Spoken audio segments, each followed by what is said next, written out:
Ultraman Arc had an amazing emotional climax, and I ended the series on a high.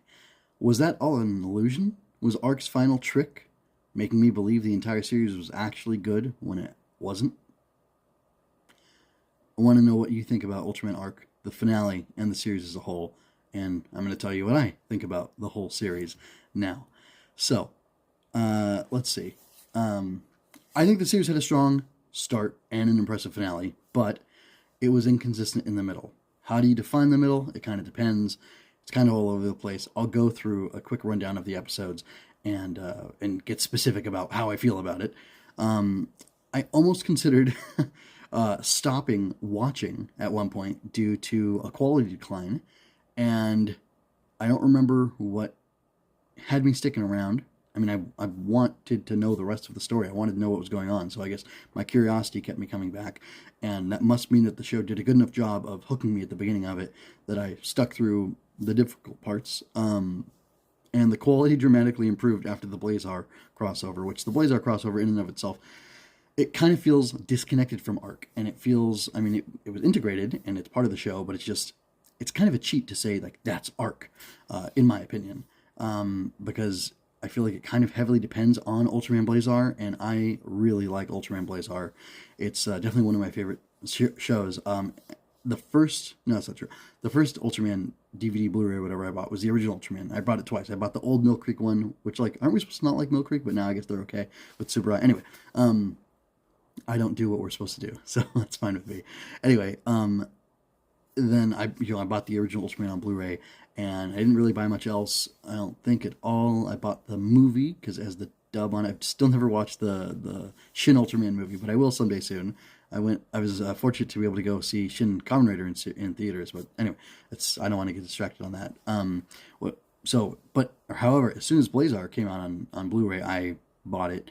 Haven't watched the whole thing yet. I got it recently, not too long ago, or was it as soon as it came? It was pretty close. Anyway, but I'm excited about the movie because I'm just excited to see what happens with the rest of the show. So naturally, my inclination and my affection for Blazar, when Blazar stuff started happening in Arc, that piqued my interest, and I was really into that. And I was shocked that it was 4 episodes. The series is only 25 episodes long. 4 episodes is not quite a quarter. It's a sixth. So from 25% to what was it, 18%, something like that. I think 18 times 6.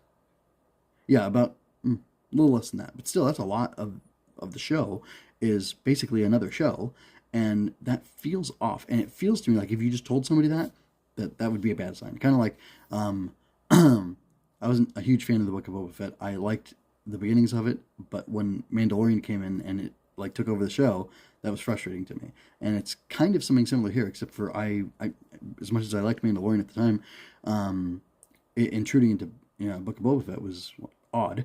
And then here, I feel like Blazar intruding into Arc is odd as well. That was episodes 16, 17, 18, 19. That's 4 episodes. And then we had 21, 22, 23, 24, 25. So 5 more at the end. So we have like this 5 episode stretch that was really strong for the end, especially 24 and 25. They're like a 2-parter episode. But that means 23, 22, and 21 are all different. And I guess 20 as well. You got to take that into account, which I will. Like, it's not a lot of space to do stuff. And one of the episodes was really weird and really out there and felt like it had nothing to do with the finale at all. But I think if we look at it more closely, we can see that they are related and they do all matter. So it's interesting. Some of the best episodes of Ultraman ever I've seen, or that I've ever seen, and I've heard other people say kind of similar, were in this show. However, just because there are isolated really great episodes or standalone great episodes doesn't mean that the overall show is great. And just because the finale was great doesn't mean that the whole package is really wonderful. And that's what I want to examine. So I gave you my thoughts on the overall structure and quality of the show, kind of all over the place.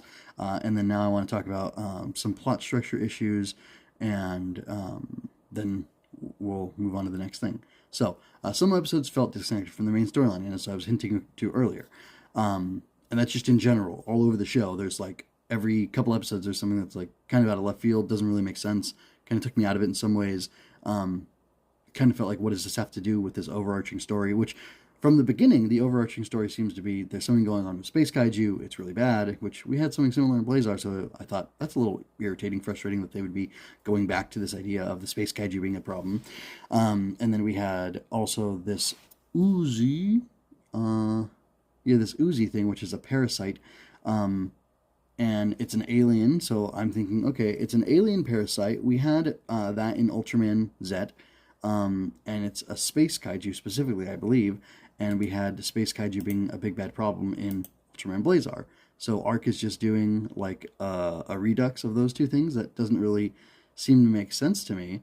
Why are we doing that? And then that never came back, not once.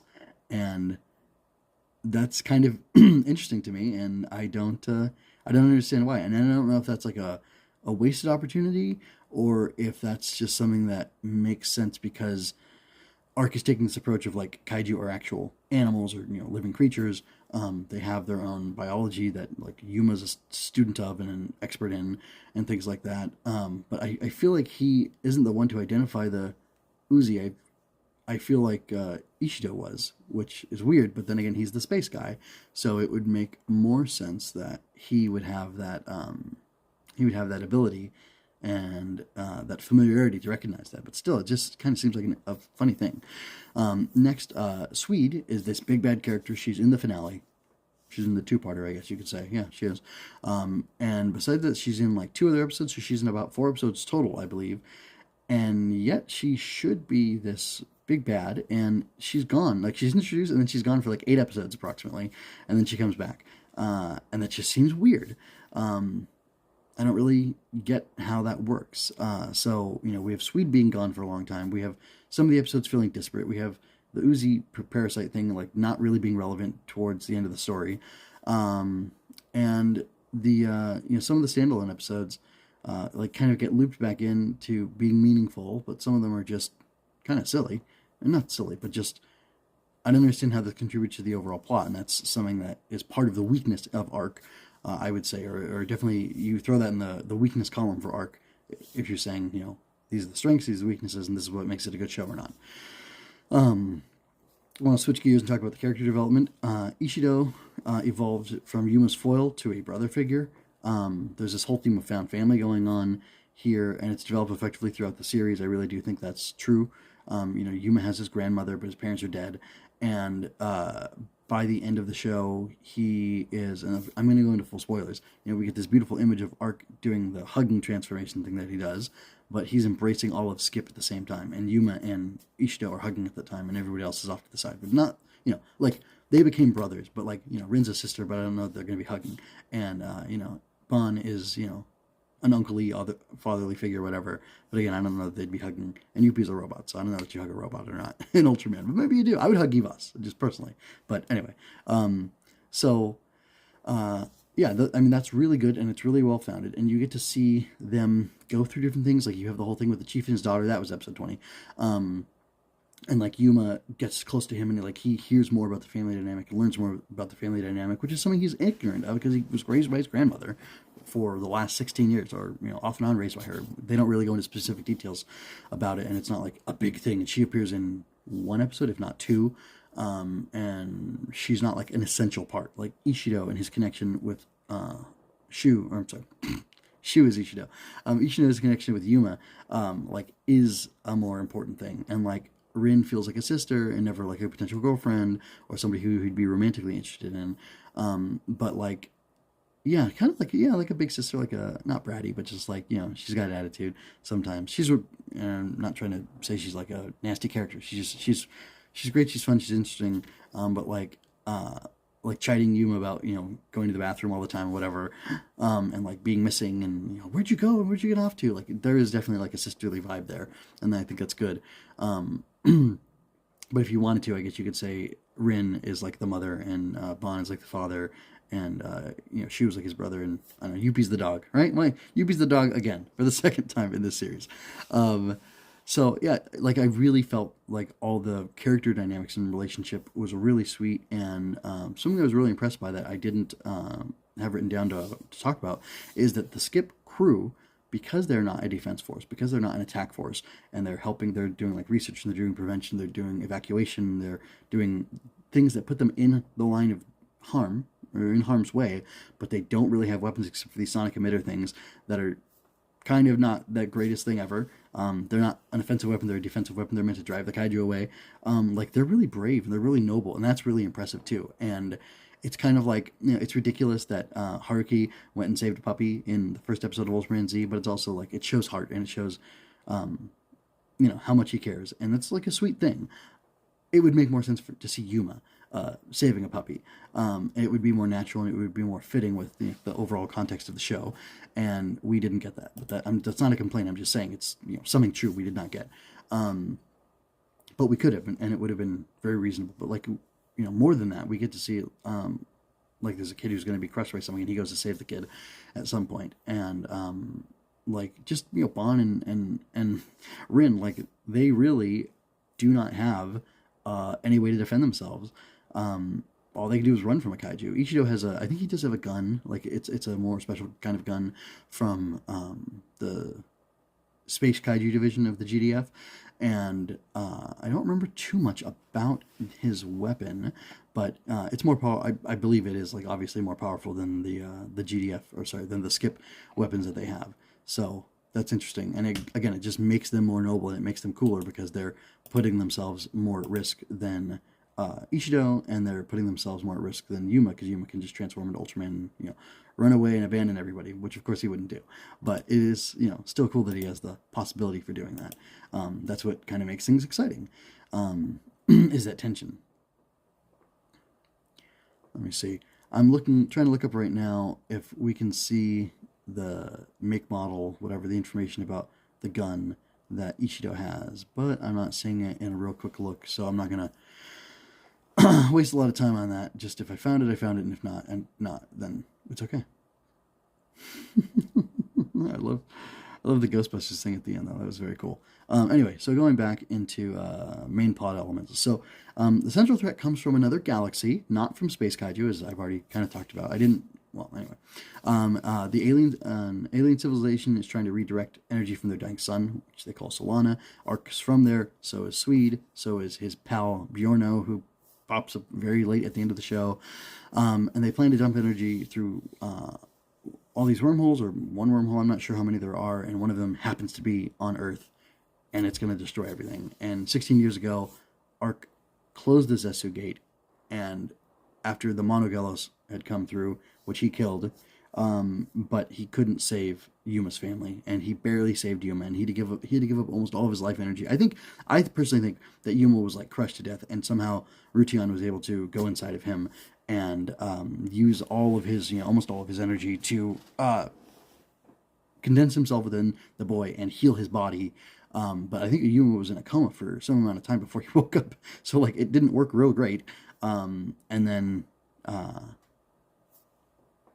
he woke up, and then later on he is able to become Ultraman.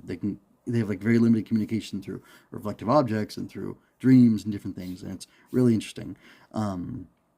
But then Yuma and Arc ultimately travel to Arc's galaxy to find. Oh, well, this is like speculation and like very end of the episode spoilers. It seems like they fix Solana somehow with the power of imagination. And that's pretty cool. But like, yeah, that's it. Like, Skip is a crew on Earth. There's this whole thing with K-Day 16 years ago, which also, to me, I think it's a little messy. I wouldn't think that you should assume that every Ultraman series, there have always been kaiju on Earth forever. Because that doesn't really make sense to me. Because how were people surviving kaiju without an Ultra there? If there was like stories that there was always Ultras throughout the generations doing stuff, that would be cool. That would make sense. I would get that. But that's not how it seems. And even with Ultraman Rising, we have, 30 years ago, 40 years ago, whatever, an Ultraman came to Earth or whatever. Because there's mention of M78, and I personally think the dad is an alien who like took a human form. Because, if you can turn into a human, if you can turn into a giant, and you can condense yourself down, I figure you can probably transform your body to look like a human, which is something I want to use in a story, an Ultraman-like story that I want to tell, but we'll talk about that at another date. Anyway, so I think he's an alien, and especially because he says that his wife like taught him to be human, or what it means to be human. Which you can take that a lot of different ways, and you could say my wife taught me to be human too, and I'm not an alien, or am I? Anyway, so yeah, it's an interesting idea. Like, well, what happened before? What happened before 40 years ago in the world of Ultraman Rising, when Ultra Dad wasn't there to help everybody out? What was happening, and especially because there's been a kaiju island there for who knows how long. Um, Interesting world building possibilities, and interesting concept of saying like an ancient ultra, which they had like in Ultraman the original series. There was I think they called him No Ultraman No in like episode 7 or 11. One, I feel like it's one of those two episodes. Anyway, it's a cool episode. They travel to like a Egypt like place, and there's a desert sand kaiju, which is pretty cool. Anyway, don't want to get distracted with that. So yeah, like that's kind of the show. There are thematic elements that imagination is a central power and solution to problems. Human imagination is valued because advanced species like Rutions, I guess, like Bjornos, like specifically Swedes is the one who says it.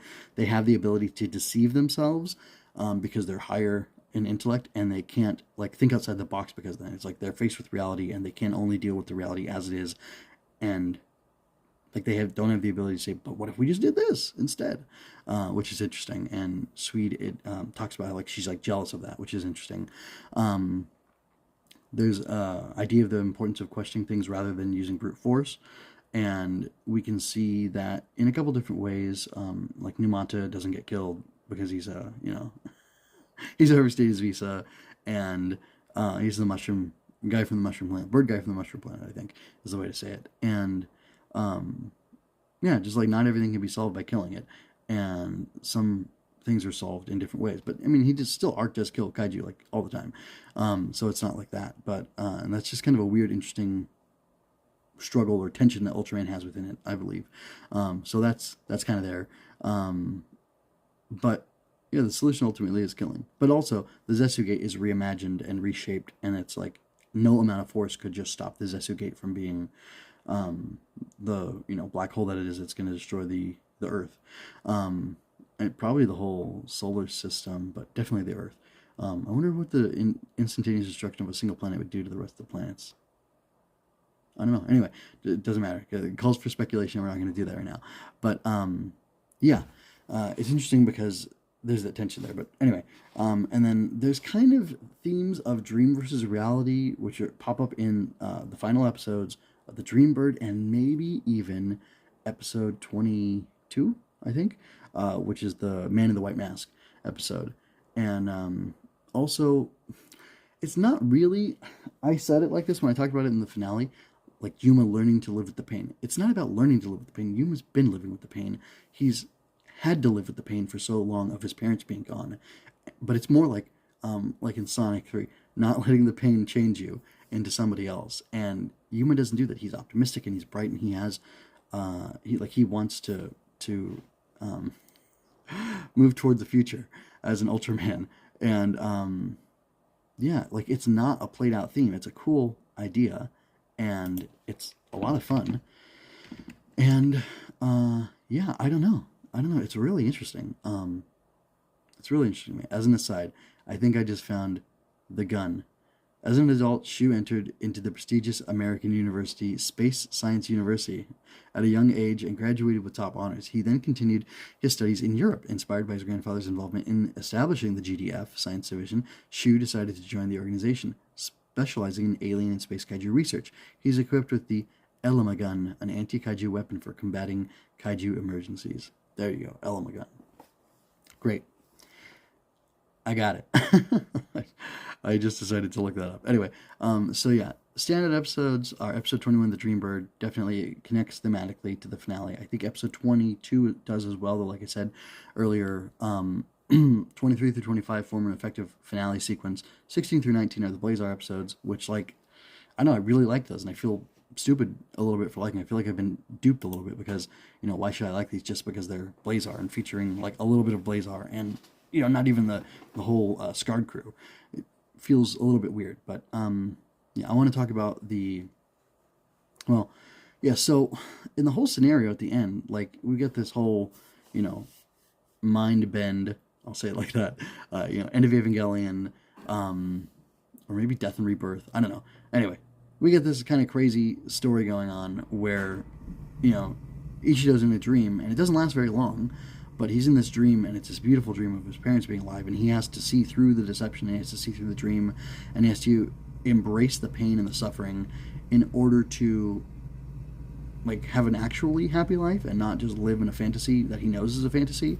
And in the Dreambird episode, I feel like that stuff is kind of reflected in different places. So for sure in the Dreambird episode, Rin specifically tells Aoi she can't just live in a dream, and having all your wishes granted, everything given to you is no way to live. You won't value it. It's not going to be beneficial to you, and it's not going to be very great. So that's an interesting idea and an interesting parallel to to things, to that whole dream that Gilbaku gives to Yuma at the end. So Aoi has to reject that. She has to live with the pain, and she's ultimately happy after deciding to embrace the pain and not just kill everybody and herself. God forbid. And I think the Man in the White Mask is similar, because he erases his face, he erases his identity, he forgets his own name, and he does that all for the sake of having a world drained of color, a world drained of texture, a world drained of difference, and he does it to ultimately destroy kaiju so that they don't harass the world anymore. But he says by erasing the concept of kaiju from all of our minds here on Earth, I'll erase the kaiju somehow, which doesn't actually make sense. It almost seems like he's saying, if you can just turn your blind eye and delude yourself into believing that none of this is real, then it doesn't matter. And it felt to me like a code for suicide, which I was uncomfortable with a little bit, but it didn't say it and it wasn't spelled out specifically enough for me to have an actual problem with it, but it did feel a little bit like that. And honestly, Yuma in the last episodes, if he embraced the dream of his parents, he would have been destroyed on Earth. So it would have been he would have lain down and fallen asleep and let himself be killed, which I don't know how different that is from suicide. So the Man in the White Mask episode being an illustration or a way to examine the idea of suicide, or the process of depression leading you to suicide, is interesting, especially because they kind of determine in that episode that when people became depressed, Rin was saying she was so tired and she just couldn't think straight, those are symptoms of depression, and then she just disappeared. And then for some reason, then she goes to work at the coffee shop, Bond's coffee shop, and then Ishido gets pulled in the same way, but I don't know that he was actually feeling tired and sad and unable to form thoughts. He kind of got distracted, but I think he got distracted. He saw the Man in the White Mask, so it's almost if you don't keep that focus and you don't keep moving forward, you will move backwards. That's a concept. I almost wonder if that's kind of what was going on there. I don't really know. It's really interesting, how the imagery and the theme, I don't know, more the imagery and the symbology being used in that episode, coupled with the stuff from the Dreambird, is paralleling and giving you a proto finale and representing that challenge to you before you actually see it unfold in the finale of the show with the fighting and everything. And that's really cool, and that's really interesting. But I just I'm sure that was purposeful. I know it was purposeful. It's just interesting. I don't know what to do with that, really. I don't know what it means. But it is interesting, and I think that's the kind of stuff that's really high quality storytelling, and it makes a lot of sense. And I don't know, it's just it's interesting what it does, and that's the kind of thing that makes me want to say, well, no, the series was good the whole time. But that's episode 21 and 22 specifically. They set up that conflict for you, or they help those two episodes. If you pay attention to them, if you think about them, they make the ending that much richer and deeper and more beautiful. And episode 3 goes back to episode 25, or they connect to each other, and apparently they were filmed at the same time. And I don't know, if you just kind of, and that's where we learn his backstory about his parents dying and Arc saving him and everything. And if you kind of put all those together, it makes a really good story, and you could almost condense the series down and here's the movie, and we're gonna just cut all this other stuff out and put this all together, and you can get a story from that. But having the rest of it makes more sense, especially with the fact that I know that Yuma's fighting to save his family here on Earth and the rest of the planet by embracing the pain and by being okay with and admitting, or I don't know, just like going, he chooses to leave a world of bliss, which I would assume he'd be able to forget and make himself forget, even though he like pretty quickly figured out that the world wasn't the real world and that it was just a dream and an illusion.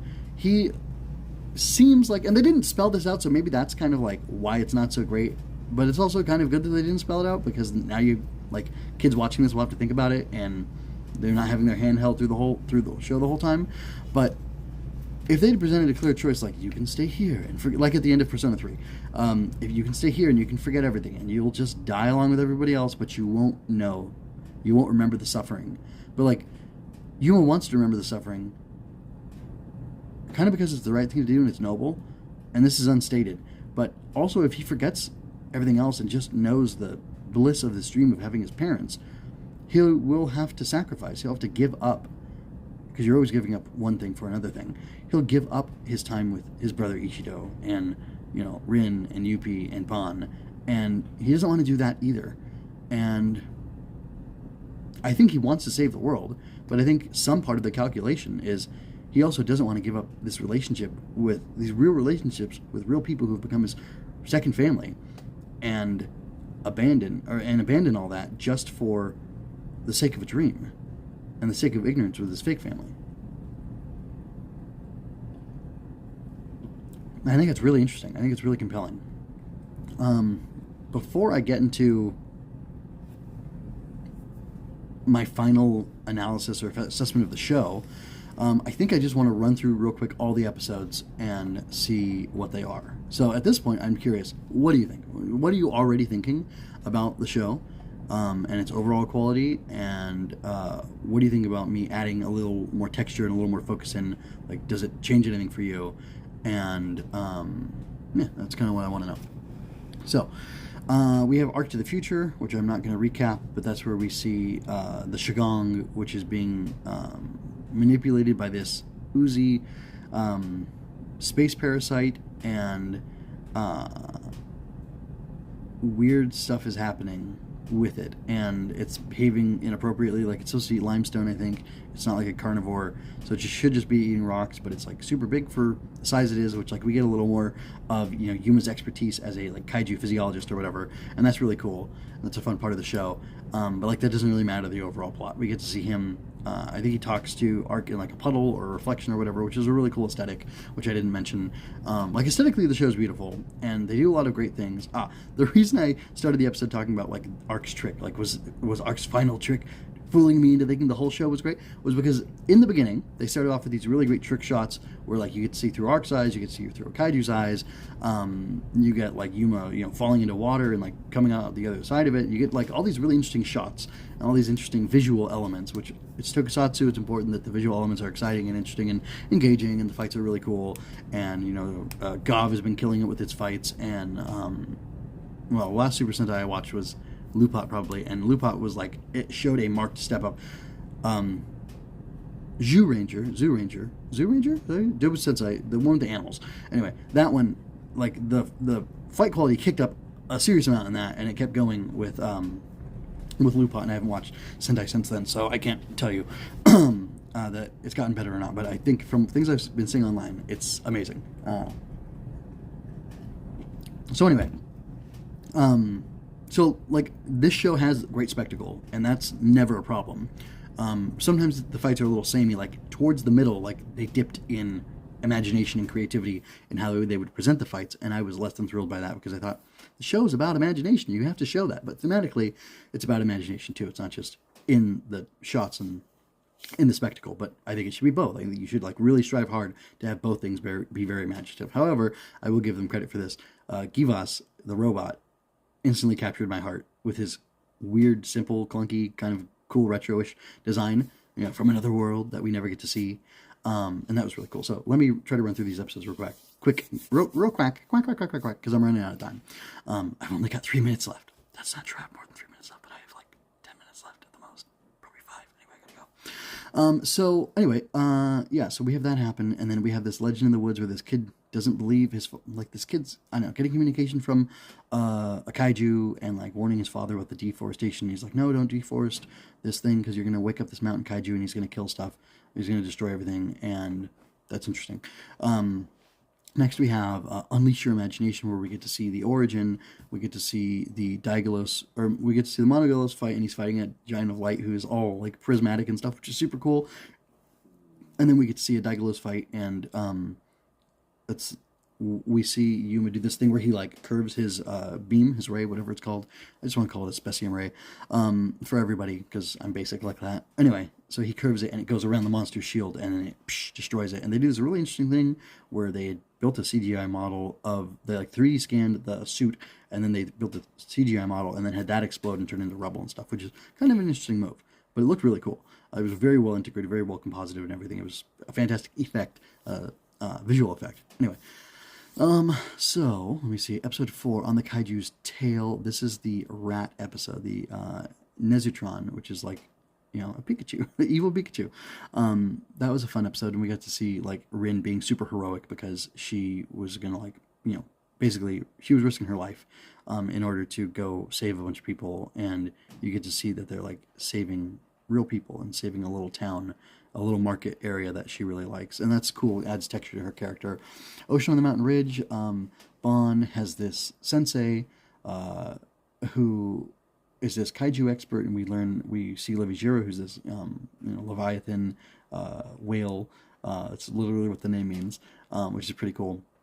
And the Jiro's like in Gojira, and like Yuma used to watch this guy when he was a kid, and this guy was all about like, you know, what can you imagine, and like, you know, think outside the box, that kind of thing. But he was also Bond's teacher, and like he failed to think outside of the box, and he rejected one of Bond's findings that like, oh, this must be an ancient fossil for a kaiju, and he was like, no, it can't be. And I don't know, there's just, you know, whatever. This is kind of a whatever texturing of Bond's character. But the skip crew works together really well. There's this flooded area, and they're like evacuating people, and they're saying like these people are going to lose their homes, but then they save their homes and like help them. And Ishido has like a real like positive move towards like being more part of the unit of Skip and more of the family, which happens even more in Welcome to Akabona Inn.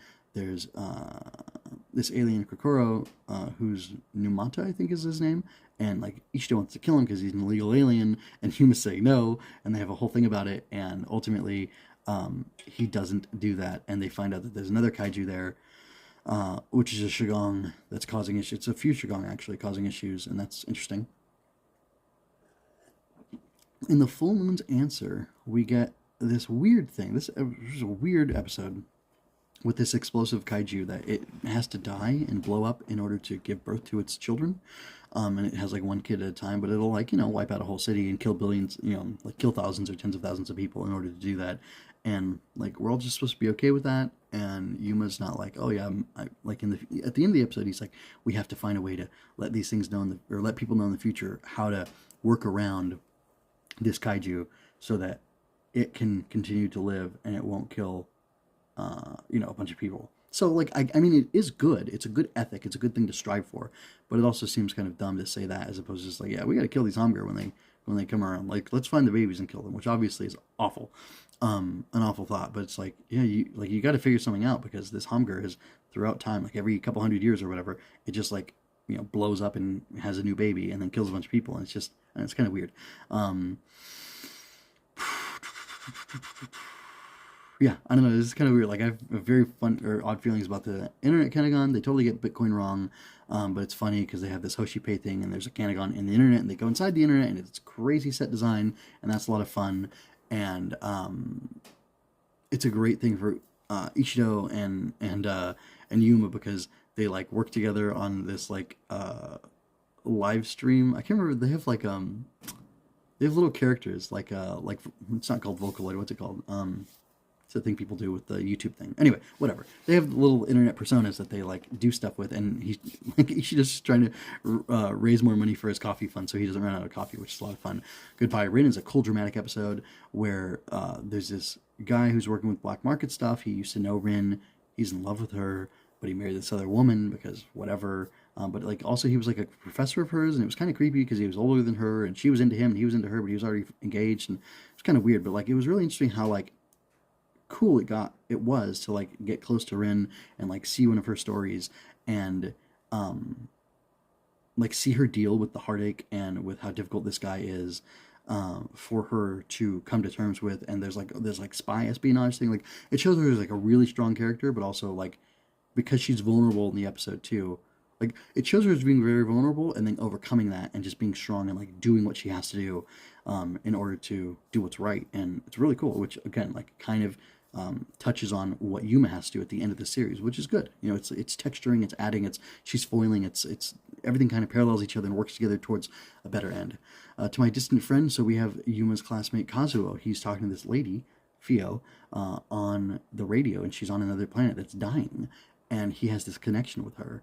And is it romantic? Is it sisterly? Is it brother sister? Is it what? I don't know, but he's so connected to her. Um, and he has to hear her die, and his connection with her is causing a kaiju to come and attack them, because it's like a weird frequency or whatever, and they have to deal with that, and that's just kind of interesting. Next episode, Message, that's Givas. It's a two-parter, and I don't know, Givas is just interesting. Alien Kroko knows him. Numata comes back. Shu is friends with Numata now. He's like protecting him, and it's showing this like nuanced approach to aliens and kaiju or kaijin, whatever, aliens, and I like that. Anyway, get Givas, who's an amazing robot design and a very cool creature, and like he comes from a world where I can't remember everything, but like his pilot, there's a pilot inside of Givas is like an advanced AI, and like he kind of doesn't want to know that the pilot who he had like a personal connection with is dead, sort of. He's like ignoring that fact. And Yuma climbs up Givas and he opens up the chassis or like the cockpit or whatever, and he sees like the bones or the dust of like what used to be a person. And I think it's like a skeleton, and then like all crumbles before him. And it's like a weird skeleton too. And then there's like a control yoke or a like Martian's successor, Nadesco, where he's got the thing that you've like got the thing on the back of your hand, you touch it. I think it's like that, but he also has like a head thing. I don't know. He like gets into Givas's mind a little bit and has this connection with him, and like Givas seems like he wants to destroy, and but like Yuma doesn't believe that. He doesn't feel that's right. He sees Givas save a little girl, so he knows that there must be this like nobility or this heroic or this positive aspect to Givas. He's not just looking for an enemy. In his world, the moon phases or whatever change, and friend can mean enemy, enemy can mean friend, depending on context or whatever. But Givas is a friend, and ultimately he does not get destroyed, and he goes to the moon, and waits to be called upon for later, and that's kind of it. So it's like Yuma, because he has the ability to not just like look at things in a binary, look at them as black and white, he's got the imagination to find nuance. He tries to find a way to fix this whole Giva situation and figure out what's actually going on, and what can be done about it. And anyway, so like this is all good stuff, and maybe in retrospect I'm seeing more of it as good than it was in the action, or like as it was happening. I don't know. Episode 13, Shoes Report. Apparently there were no kaiju. I don't really remember what happens. It might have been like a recap episode. That's what it is. Flash of the Past is where Zadime shows up. I would say this is where Swede shows up as well, but she might actually come. She's there in the background, but then she comes out in the next episode, The Wandering Future, and we get to see this whole thing, and we learn why exactly Swede is there and what Rution is doing there, and what kind of Arc is all about. This threat from 16 years ago, this threat to the Earth that's happening now, and that's interesting. Then we get a recap episode after that, and then we get the Arc episodes, which I'm not going to talk about for the sake of time, except they were cool. But like, yeah, I don't know how they like contribute to the overall story other than Arc getting a power up from Blazar, so that they don't have to all die from Helnarek, which like that just didn't need to be part of the show. There could have been something else going on there. I don't know. I like the Blazar thing in isolation. Does it contribute to the overall show?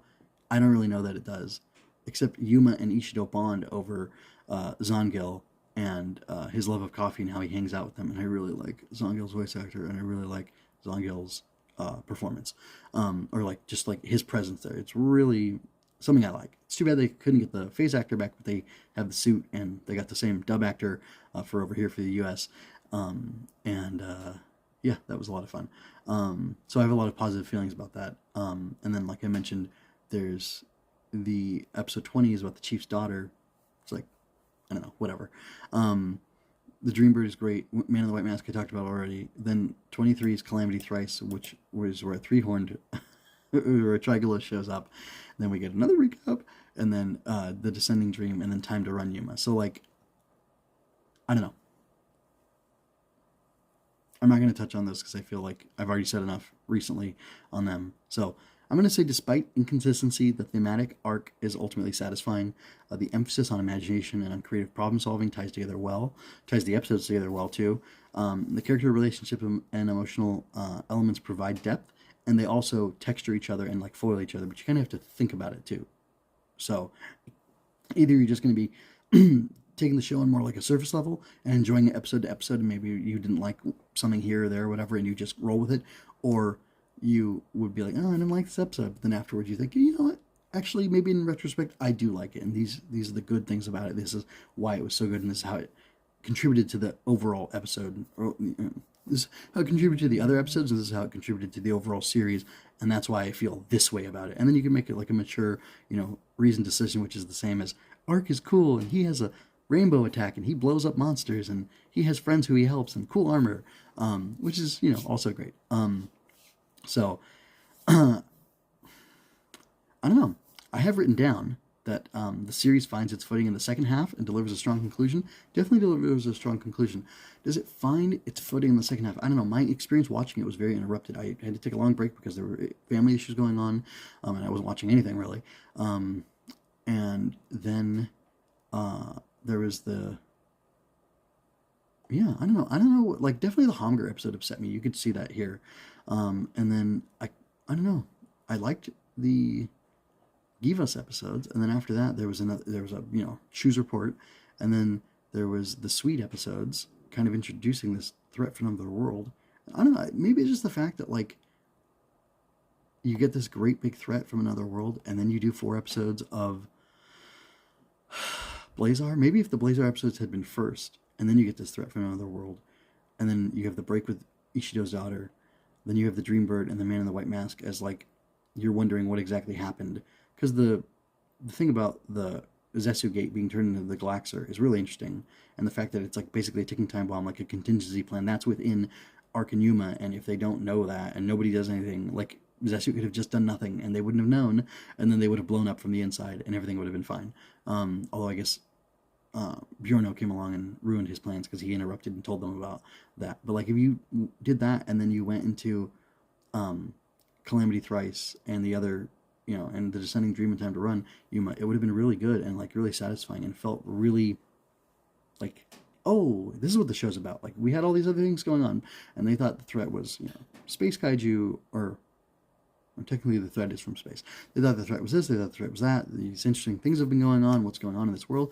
It turns out that it looked like everything was great, but it wasn't all great because there were problems from the past that are finally here manifesting in the future, and we get to see all of that play out together. I kind of think had the episode order been changed around, it would have been more satisfying to me, and it would have made a lot more sense. But it also just could have been the way I kind of watched the show broken up. I don't know. What did you think? What do you think about my assessment of it? What do you think? Was the show good all along? Or was it not so great in places, and did it kind of did the inconsistency ruin it for you? Was Arc mid or masterful? I'm gonna say it's somewhere between mid and masterful. Like that conclusion is great, but the episode order kind of messes things up for me, and maybe there's some other complicating factors. I'm gonna say Arc is very good. I'm not gonna call it masterful. It's also not just okay. I'm gonna say it's a very good show. I would give it like an 8 out of 10, probably. There's a lot of things I like in it. There's a lot of great episodes. The Dreambird is an amazing episode of television, an amazing science fiction episode, just in general. And besides that, it was a really cool show overall. A lot of cool things in here. I love the relationship between Ishido and Yuma and the rest of the art crew, but like them specifically, they get so much focus and context together, and it's really nice. But that's all I have to say for now. If you enjoyed my analysis, if you enjoyed me talking about this episode, check out the rest of my Ultraman Arc stuff and the rest of my Ultraman coverage. I've got all of Blazar, all of Z, I've covered here. You can find everything at mgmunoz.com, which is my website where I have everything listed. It's pretty easy. Just type in Ultraman and you'll find everything that I have on Ultraman. I have podcast set up and everything, podcast feeds, and links to the YouTube videos and whatnot. I've been doing YouTube shorts for all of these. I plan to cover Omega, Ultraman Omega when that comes out as well. And I keep evolving my style and my approach for reviewing, and I think what I'm doing now is like the best form I have currently. This episode is an aberration because I'm going so long and talking so much about so much, but the way I focus in on each episode individually, I do kind of like a short, punchy review of things, and I think that's good. I think it's useful, and hopefully you'll find it enjoyable as well. I have fun doing them. And besides that, I am... Anyway, besides watching and analyzing Tokusatsu, Ultraman, and Kamen Rider, and whatnot, I also am a writer, and I have been working on a story that is ready for publishing, pretty much ready for publishing. It's called Mockwing Mayhem, and in it, magical bugs battle monsters, and these monsters in the night, well, in the night and in the day, whenever they can, really, they go around and they find children, and they prey upon them. They hurt them by feeding off of them with their emotions, and they cause them distress and all these negative things. So you could say that they they don't make children smile, or they hurt them and attack their smiles. And as any good Tokusatsu hero would, the grow bugs protect the smiles of these children, and they do that by fighting with their powers of light. So they have like an aura of light that they have around their bodies. They're bugs. And they run around or fly around, run around, whatever, and wherever a kid is being attacked, they get sent there, and they help to fight off the gremlin and save the kid and protect them from harm. And they live in their own little world within our world, which doesn't mean it's like they're going through a portal. It's like they're in the park. They have a nest or a fort where all of the grow bugs live. In this particular area, and they get sent out from there to protect children, and then they go back home and they eat, and they have babies to raise and things like that. And there's a whole thing. There's training programs. There's different things that grow bugs do, and they have their own little lives in their own little world, right outside your window. And then they go, and whenever there's a kid in trouble, the grow bugs go and fight to save them.